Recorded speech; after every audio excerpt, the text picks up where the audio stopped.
Assalamualaikum warahmatullahi wabarakatuh. Alhamdulillahirabbil alamin wal aqibatu lil muttaqin. Faqad fazal muttaqun.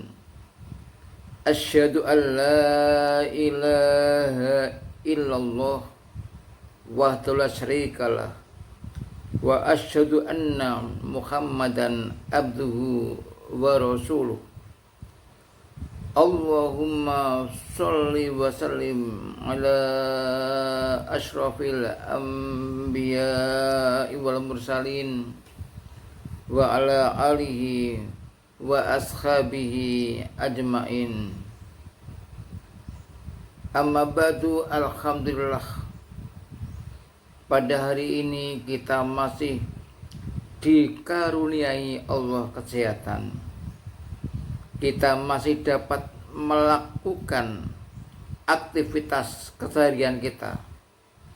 Mudah-mudahan apa yang kita lakukan hari ini dan seterusnya akan selalu bertambah baik atau berbarokah. Oleh karena itu,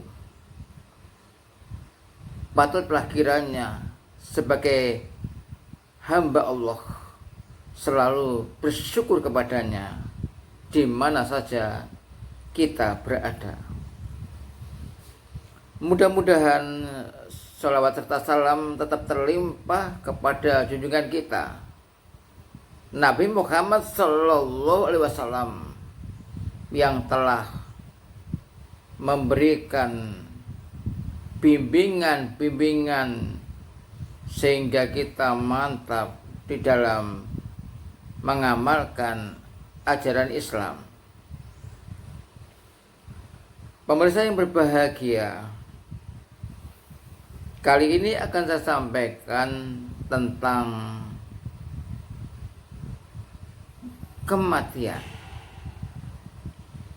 Sesungguhnya kematian itu sudah kita ketahui bersama,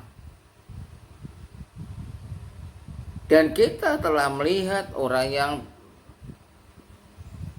meninggal dunia,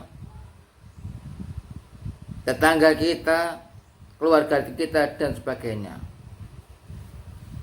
Nah, ternyata adanya kematian yang menimpa seseorang itu mengingatkan kita bahwa kita pun akhirnya kepada Allah Subhanahu wa ta'ala kita kembali. Di dalam surat Al-Anbiya, Allah menerangkan kullu nafsin dha'iqatul maut. Tiap-tiap jiwa akan merasakan mati. Jadi kita semua ini yang dalam keadaan normal, baik-baik saja, ini suatu saat kematian pun datang kepada kita. Kemudian Allah mengingatkan kita, sebelum kita didatangi kematian atau sebelum ajal menjemput kita, Allah menjelaskan, wa nabluukum bisyarri wal khairi fitnah. Sebelum kita meninggal dunia, ketika kita masih hidup, masih dapat beraktivitas yang bermacam-macam sesuai dengan profesi kita, Allah terangkan, wa nabluukum bisyarri wal khairi fitnah. Dan kami Allah akan menguji kalian dengan ujian kejelekan, ujian ketidakenaan, dan ujian kebaikan. Ujian ketidakenakan, mungkin kehidupan kita belum baik-baik saja. Mungkin banyak penyakit yang berpihak kepada kita. mungkin macam-macam kerugian kita. Itu ujian. Di dunia ini ada ujian itu sebelum kita meninggal dunia. Ini menyadarkan kepada kita setiap hal-hal yang jelek yang tidak kita senangi menimpa kepada kita, maka itu adalah ujian dari Allah. Oleh karena itu, ketika kita mendapatkan ujian yang jelek-jelek, kita harus bermohon kepada Allah Subhanahu wa ta'ala. Mengapa kita kok diuji oleh Allah yang jelek-jelek? Itu kehendak Allah. Tetapi biasanya ada kausa, ada sebab akibat. Mengapa kita sering diuji oleh Allah? Mungkin itu penyakit, mungkin itu kesulitan, mungkin itu kebingungan. Itu sebelumnya kita ada kekhilafan kepada Allah atau kepada sesama manusia. Jadi disadarkan. Oleh karena itu, setiap ujian kejelekan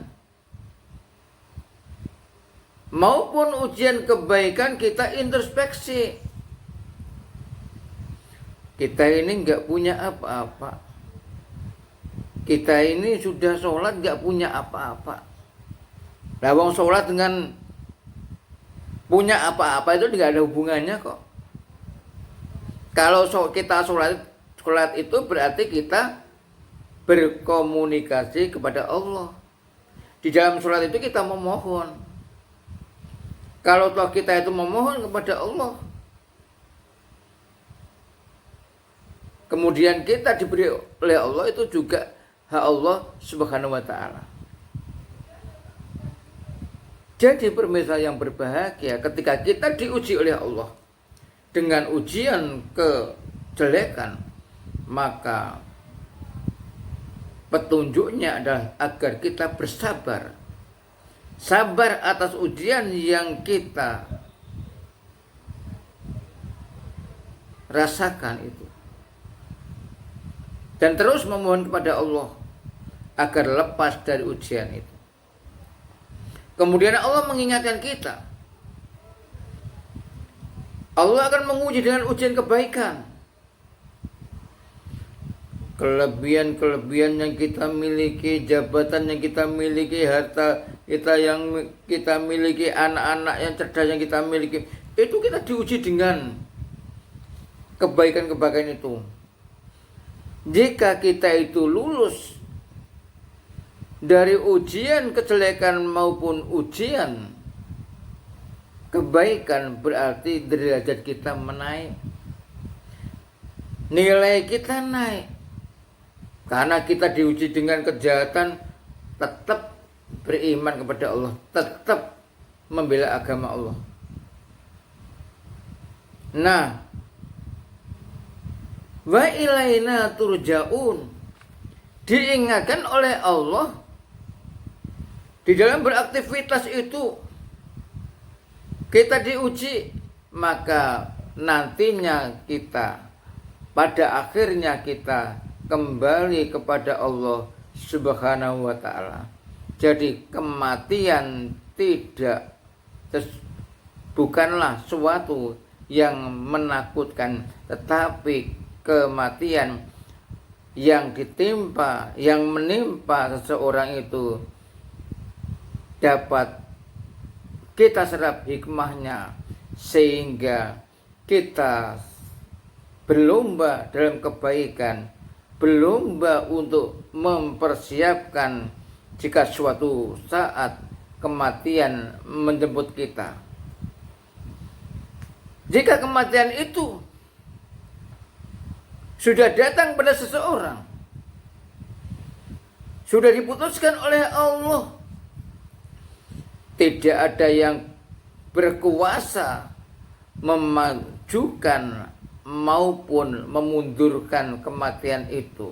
Kematian itu adalah hak Allah Subhanahu wa ta'ala. Sekali lagi, dengan adanya kematian itu yang menimpa seseorang atau keluarga kita, sebetulnya kita dapat mengambil hikmah darinya. Oh, kita akhirnya juga dipanggil oleh Allah Subhanahu wa ta'ala. Yang paling penting adalah kita mempersiapkan amal soleh atau mempersiapkan bekal untuk perkara setelah mati. Pemirsa yang berbahagia, kita tidak bisa sembunyi. Kematian akan mengejar kita. Kematian tidak harus didahului dengan sakit. Kematian tidak harus tua dulu, tidak. Buktinya ada yang masih muda meninggal dunia, ada yang pemuda juga meninggal dunia. Tetapi kematian itu adalah rahasia Allah Subhanahu wa ta'ala, dan kita tidak dapat bersembunyi dari kematian. Bahkan diterangkan oleh Allah dengan jelas pada surat An-Nisa ayat 78. Ainama takunu yudrikumul mautu walau kuntum fi burujim musyayyadah.